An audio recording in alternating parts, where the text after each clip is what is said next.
38절 말씀을 읽어보면 무덤이라는 단어가 나오는데, 무덤은 여러분 숨겨지고 보이지 않고 끝난 상태를 의미합니다. 무덤은 사람의 생각이나 계획, 또 능력이나 명예, 성공, 물질 이런 것과 아무런 상관이 없는 장소. 아무리 위대한 왕이라 할지라도 여러분 무덤 앞에 서면은 아무 소용이 없습니다. 돈이 많은 재벌도 무덤 앞에 서면은 아무 소용이 없습니다. 인간의 모든 시간도 발걸음도 무덤 앞에서는 다 멈추게 되어 있습니다. 어떻게 보면 무덤은 인간의 교만을 무너뜨리는 장소입니다. 무덤에서는 대화가 되지 않습니다. 물어보고 싶어도 물어볼 수도 없고, 아무리 고함을 지르고 물어보아도 대답하지 않습니다. 무덤은 절망과 단절의 시간.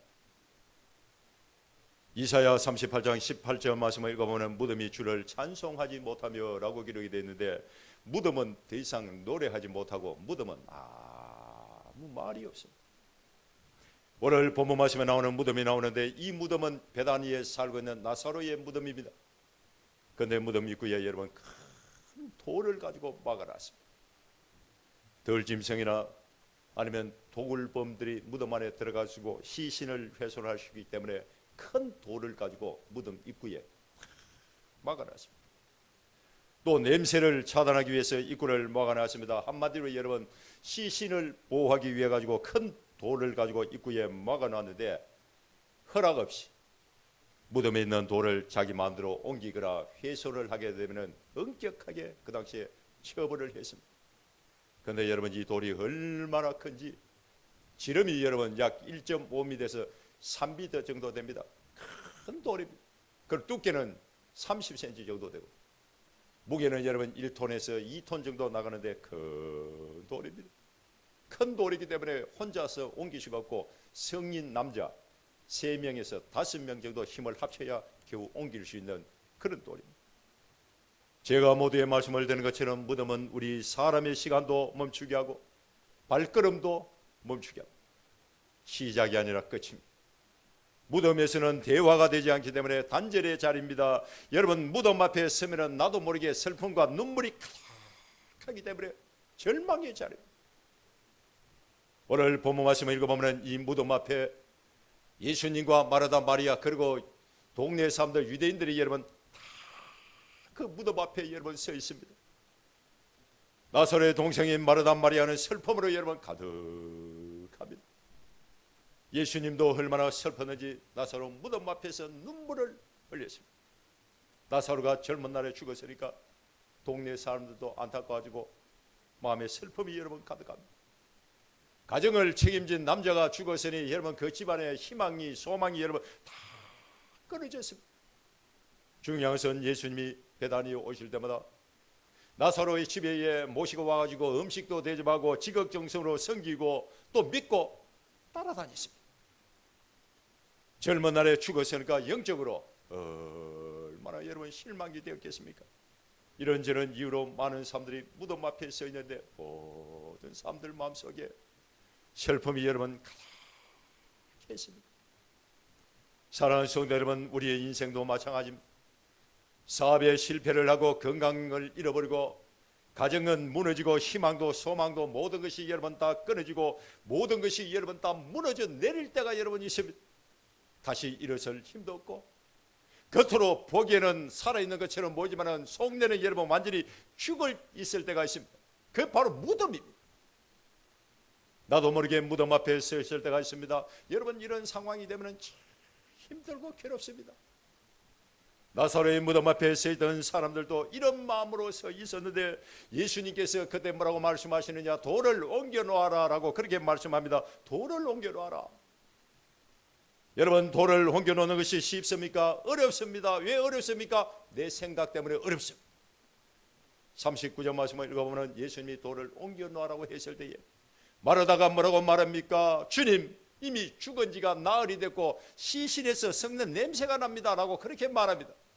여러분 이 말은 사람의 생각, 사람의 경험, 사람의 지식, 사람의 판단을 봤을 때 이미 끝났다라는 뜻입니다. 끝났다. 그런데 왜 돌을 옮겨놔라 라고 말씀합니까? 라고 그런 대답이에요. 그런데 예수님이 뭐라고 말씀하시냐? 네가 내 말을 믿으면 하나님의 영광을 보리라 라고 말씀합니다. 여러분, 이 말씀은 내 말을 믿고 돌을 옮겨 놓으면 문제가 해결되고 기적이 일어난다, 이런 뜻입니다. 내 인생 가운데 환난의 파도가 밀려와서 여러분 너무너무 힘들고 괴로워도 하나님의 말씀을 믿으면 문제는 해결되고 놀라운 기적이 일어날 줄 믿습니다. 사람의 생각과 하나님의 생각은 다릅니다. 사람이 바라보는 관점과 하나님이 바라보는 관점은 다릅니다. 그래서 오늘은 돌을 옮겨 놓아라 라는 제목을 가지고 은혜를 나눌 건데, 첫째, 하나님은 무덤에서도 일을 하십니다. 따라합니다. 하나님은 무덤에서도 일을 하신다. 우리 다 같이 41절 말씀을 한번 읽어보도록 합니다. 41절입니다. 돌을 옮겨 놓으니, 시작. 돌을 옮겨 놓으니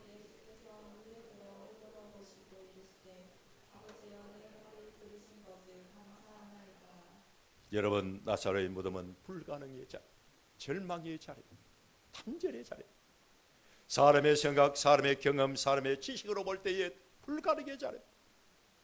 그러나 하나님의 생각, 하나님의 관점에서 볼 때는 일하는 자리요 희망의 자리. 그래서 예수님께서 돌을 옮겨 놓아라 라고 그렇게 말씀했습니다. 사람의 생각에는 끝이지만 하나님의 생각에는 여러분 시작입니다. 예수님의 무덤도 마찬가지입니다. 여러분, 예수님의 무덤은 실패의 증거요, 패배의 상징입니다. 그러나 예수님은 다시 살아났고 부활의 통로가 되었습니다. 성경적인 관점에서 볼 때 무덤은 여러분 내 인생의 종착역이 아니라 통과하는 역에 불과합니다. 아무것도 아닙니다. 무덤은 하나님이 일하시는 장소. 어떤 성도가 너무 힘이 들어가지고 목사님을 찾아와서 말합니다. 목사님, 제 인생은 이미 관 속에 내가 들어간 것 같습니다 라고 그렇게 말을 했습니다. 사업은 실패하고 건강은 악화되고 자녀 문제는 해결이 되지 않고 기도를 해도 응답이 없고 저는 완전히 망했습니다. 목사님, 저는 죽은 것이 아니라 이미 관 속에 들어가 있습니다 라고 그렇게 말을 합니다. 생각을 하고 또 생각을 해도 희망이 없다는 뜻이죠. 그때마다 목사님은 그렇지 않습니다. 사람이 생각할 때는 끝으로 보이지만 하나님이 보실 때는 시작입니다 라고 그렇게 권면을 했습니다. 목사님의 권면을 듣고 이 성도님은 믿음으로 예배의 자리를 지켰습니다. 말씀에 줄을 놓지 않았습니다. 기도를 멈추지 않았습니다. 몇 년 후에 모든 것이 다 해결이 되었습니다. 그때 목사님을 찾아가지고 하는 말이, 목사님, 그때 제가 관 속에 들어가 있었던 것이 아니라 하나님 손 안에 있었습니다 라고 그렇게 신앙 고백을 여러분 했습니다. 여러분, 사람이 볼 때는 무덤은 완전히 끝났다, 망했다라고 말할 수 있는 밖에 없는 그런 불가능의 자리입니다. 그러나 하나님의 관점에서 볼 때는 희망의 자리요 시작의 자리입니다. 하나님이 가장 가까이 있는 자리다 라는 것을 여러분 깨달으시기를 주님을 축원합니다. 살다 보면은 여러분 내 인생 가운데에 한 부분이 무너져 내려가지고 무덤처럼 느껴질 때가 여러분 있습니다. 냄새가 나고 포기하고 싶을 때가 있습니다. 그때 내 말을 믿으면 내가 하나님의 영광을 보리라.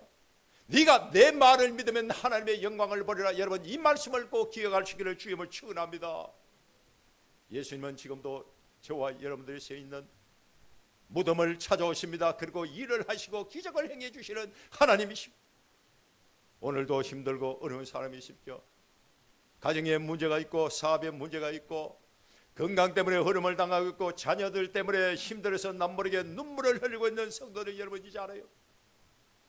예수님이 나사로의 무덤을 찾아가서 큰 소리로 나사로야 나와라 했을 때에 나사로가 벌떡 일어나서 무덤에서 여러분 뚜벅뚜벅 걸어 나왔다는 것처럼 예수님의 이름으로 기도하십시오. 주님을 찾으세요. 죄악의 밧줄을 끊어버리고 밝은 세상으로 나올 수 있게 달라고 여러분 기도하십시오. 닫혀있는 철문이 활짝 열리고 묶여있는 밧줄이 풀어지는 기적을 달라고 기도하십시오. 육신의 고통이 사라지는 은혜를 달라고 여러분 기도하십시오. 무너진 기둥을 다시 세워달라고 기도하십시오. 하나님은 무덤에서도 일을 하신다. 무덤에서도 일을 하신다.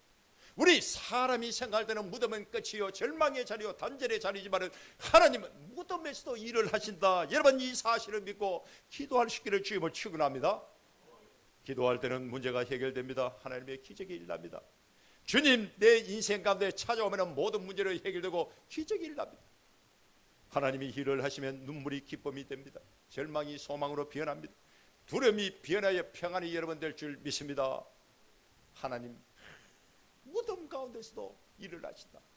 내 인생이 무덤에처럼 절망과 단절이 너무너무 슬프고 힘들고 괴로움을 당했을 때에 주님 내 인생 가운데 찾아오셔서 일을 해 주십시오 라고 기도하시기를 주의 이름으로 소망합니다. 두 번째, 돌은 내가 치워야 됩니다. 따라합니다. 돌은 내가 치운다. 41절 말씀을 읽어보면 여러분 돌을 옮겨놨습니다. 돌이 옮겨졌습니다. 예수님이 돌을 옮겨놓은 것이 아닙니다. 사람들이 옮겨놨습니다. 여러분 예수님은 전지전능하신 분입니다. 하늘과 땅에 있는 모든 권세를 가지고 계시는 분입니다. 예수님 말씀 한마디면 돌이 저절로 굴러가지고 저쪽에 떨어져 나갑니다. 그런데 예수님은 직접 돌을 치우지 않습니다. 사람들에게 돌을 옮겨 놓으라고 그렇게 말씀합니다. 여러분 예수님이 왜 돌을 옮겨 놓으라고 그렇게 말씀을 했을까요? 여러분 기적은 하나님이 하시는 겁니다. 그러나 믿음과 순종은 우리 사람의 영역입니다. 기적은 하나님이 행하지만 돌을 옮기는 것은 나의 몫입니다. 사람들이 문제가 생겼을 때에 하나님이 기적도 행하고 돌도 치워달라고 하는데 여러분 틀렸습니다. 하나님이 직접 돌을 치우지는 않습니다. 돌을 치우는 일은 우리 사람의 몫입니다. 그래서 예수님이 사람들에게 돌을 옮겨놓아라 라고 그렇게 말씀을 했습니다. 쉽게 말해서 불신을 제거하고 의심을 버리고 두려움을 쫓아내는 것, 이런 모든 것은 내가 해야 될 몫입니다. 독일의 염세주의 철학자 여러분 쇼펜하우가 어느 날 길을 가는데 진흙구덩이에 빠진 돼지 한 마리가 너무 불쌍해 해가지고 그 돼지를 끄집어내 가지고 집에 데리고 와서 여러분 비누로 칠을 하고 수건을 깨끗이 닦아주었습니다. 얼마나 불쌍하지. 그런데 그 돼지가 1시간 후에 보니까 다시 진흙구덩이에 들어가지고 뒹굴고 있었습니다. 그때 쇼펜하우가 깨달았습니다. 자기 스스로 하려고 하는 의지가 없는 사람은 귀한 것을 주면 안 되겠구나. 그걸 깨달았습니다. 여러분 우리가 하나님으로부터 받은 은혜, 하나님으로부터 받은 은혜, 축복, 믿음, 성령 이런 거 귀하게 여겨야 되는데 하나님 주신 그 귀한 것을 귀하게 여기지 않는 사람은 줄 필요가 없습니다. 그렇지 않습니까? 그 돼지가 불쌍해가지고 비누칠을 하고 수고로 깨끗이 씻어주었으면 고맙습니다, 감사합니다 하고 다시는 진흙구덩이에 들어가지 말아야 되는데 깜빡 잊어버리고 1시간 후에 보니까 또 거기서 뒹굴고 있는 거예요. 그때 쇼펜하우가 자기 스스로 하려고 하는 의지가 없는 사람에게는 귀한 것을 주면 안 된다. 이걸 깨달았습니다. 사랑하는 성도 여러분, 믿음의 세계도 마찬가지입니다. 우리가 하나님의 말씀을 들을 때 은혜를 받고 실천해야 될 것이 있으면은 그건 내가 실천해야 됩니다. 다른 사람이 해주시는 게 아니에요. 그래야 말씀이 열매를 맺습니다. 어떤 문제가 생겼을 때에 하나님이 하실 일이 무엇이며 내가 해야 될 일이 무엇인지 그걸 여러분 분별할 수가 있어야 됩니다.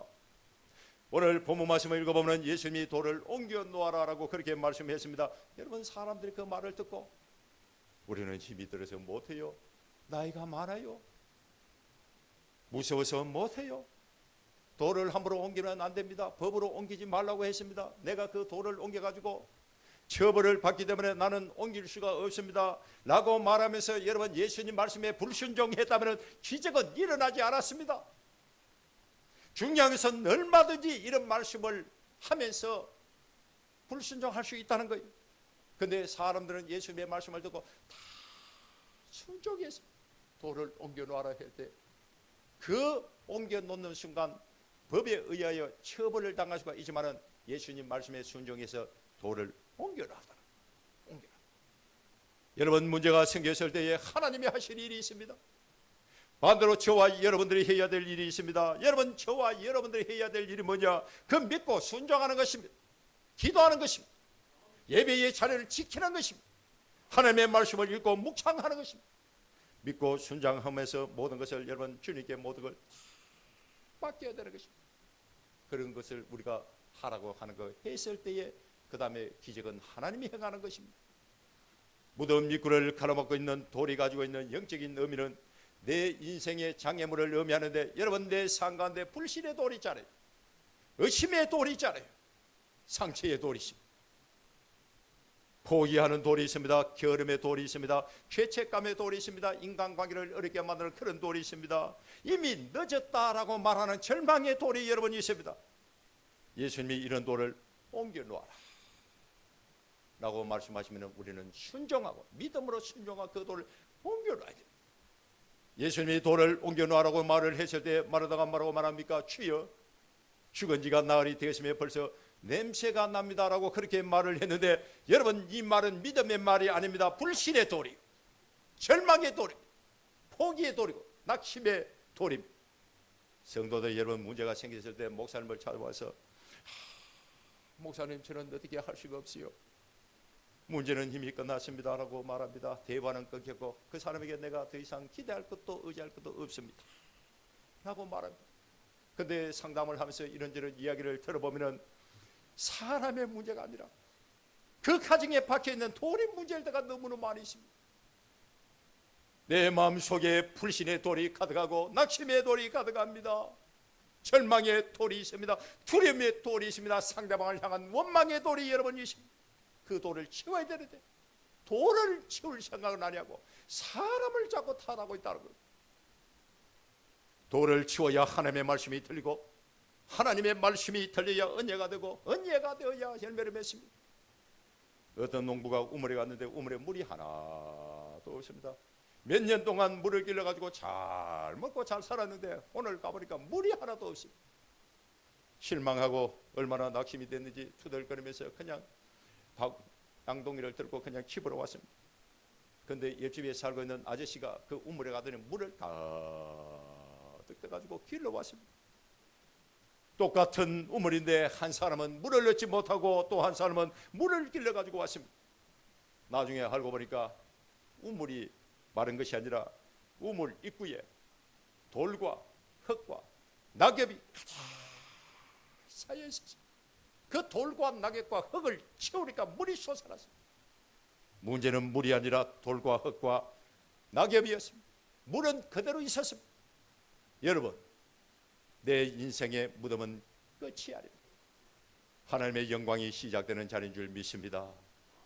무덤을 가로막고 있는 돌이 있다면 그 돌은 하나님이 치우는 것이 아니라 내가 치워야 됩니다. 물론 하나님이 돌을 여러분 치워주기도 하고 나뭇가지도 치워줄 때가 여러분 있죠. 하나님 전지전능 하나님이신데 왜 모든 것을 다 치우지 않겠습니까? 다 치워줄 수가 있습니다. 돌도 치워지고 나뭇가지도 치워지고 낙엽도 하나님 다 치워줄 때가 있습니다. 그러나 오늘 이 본문 말씀을 읽어보면 돌은 사람이 치우고 예수님은 기도를 하시고 하나님은 기적을 행하십니다. 문제마다 사건마다 장소마다 시간마다 내가 해야 될 일이고 하나님이 하실 일이 따로 있다는 것을 여러분 알아야 됩니다. 돌이 무덤을 막고 있으면 무덤 안에서 죽었던 자가 다시 살아나도 사람은 그것을 볼 수가 없다는 것을 여러분 알아야 됩니다. 기적은 하나님의 영역이지만 돌을 옮기는 것은 사람의 영역입니다. 우리가 모든 것을 최선을 다하고 난 이후에 하나님이 도와주세요. 하나님이 일을 하시도록 기회를 주셔야죠. 하나님의 은혜를 가로막고 있는 돌을 치워야 됩니다. 여러분, 하나님 주시는 복을 가로막고 있는 돌이 있잖아요. 그걸 치워야 됩니다. 돌을 치우는 방법은 간단합니다. 강하고 담대한 믿음밖에 없습니다. 말하다는 현실에 대해서 말을 했습니다. 주여, 죽은 지가 나흘이 됐고 시신이 썩어가지고 지금 냄새를 납니다. 이게 현실입니다. 맞는 말이죠. 현실에 대해서 말을 했습니다. 그러나 예수님은 믿음에 대해서 말을 했습니다. 내가 믿으면 하나님의 영광을 보리라. 믿음에 대해서 말을 했습니다. 이 말씀은 현실을 무시하는 말씀이 아니라 현실보다 하나님의 말씀 앞에 엎드리고 순종하는 것이 더 중요하다. 믿음으로 결단하는 것이 더 중요하다. 이런 뜻입니다. 돌을 치우려면 하나님 말씀 앞에 모든 것을 여러분 다 내려놓아야 됩니다. 성령의 감동에 따라 여러분 실천해야 됩니다. 문제가 생겨질 때에 성령의 감동에 따라 여러분 즉시 실천하십시오. 여러분, 문제가 생겼을 때에 문제의 크기가 해답을 결정하지 않습니다. 누구의 감동에 따라 움직이느냐, 여기에 따라서 결정이 됩니다. 사람들이 문제가 생기면 본능적으로 자기 기준으로 생각하고 판단을 여러분 합니다. 계산하고 따져보잖아요. 손익을 여러분 생각을 합니다. 사람들의 반응을 생각을 하고 또 염려합니다. 걱정합니다. 그런데 여러분 이런 모든 것은 다 나중에 일어나는 결과적 분석입니다. 결과적 분석. 그러나 성령의 감동은 사후에 일어나는 결과적 분석이 아니라 사람들을 생각하는 결과보다 선제적으로 한 발 앞서갑니다. 여러분 성경을 읽어보십시오. 하나님은 사람의 생각보다 사람의 행동보다 항상 한 발 앞서 나갔습니다. 이 말씀은 우리는 결과를 모르지만 하나님은 모든 결과를 다 알고 계신다라는 뜻입니다. 문제가 생겼을 때에 여러분 머리가 먼저 움직이면 실수합니다. 그러나 성령의 감동에 따라 마음이 먼저 반응을 하면 길이 열립니다. 왜? 하나님이 도와주시거든요. 왜 그렇습니까? 성령의 감동은 타이밍의 은혜이기 때문에 그렇습니다.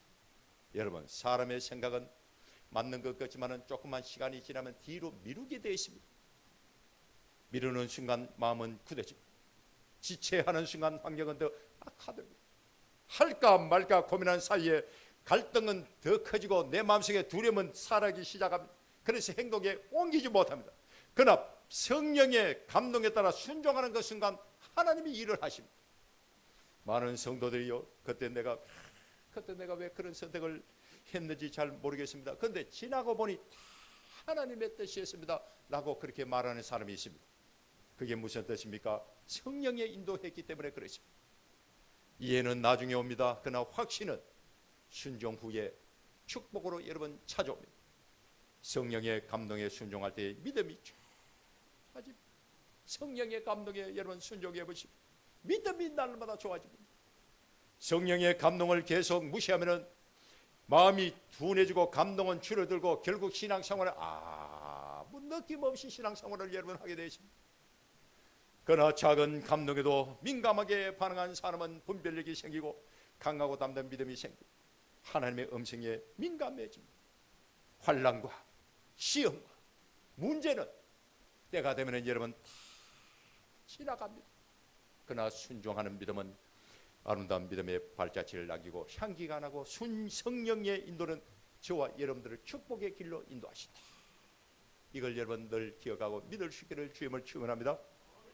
공동체의 도움을 받아야 됩니다. 여러분 돌은 혼자 치우기가 참 어렵습니다. 오늘 본문 말씀을 읽어보면 한 사람이 돌을 치운 것이 아닙니다. 여러 사람이 힘을 합쳐가지고 돌을 여러분 치운 거예요. 돌은 혼자 치울 수가 없습니다. 무덤의 돌은 여러 사람이 함께 옮겨야 됩니다. 신앙은 여러분 혼자 버티고 참고 견디는 싸움이 아닙니다. 함께 돌을 치우는 과정입니다. 함께 돌을 치우는 과정입니다. 기도로 돌을 치워야 될 줄 믿습니다. 예수님이 돌을 치우고 난 이후에 기도를 했습니다.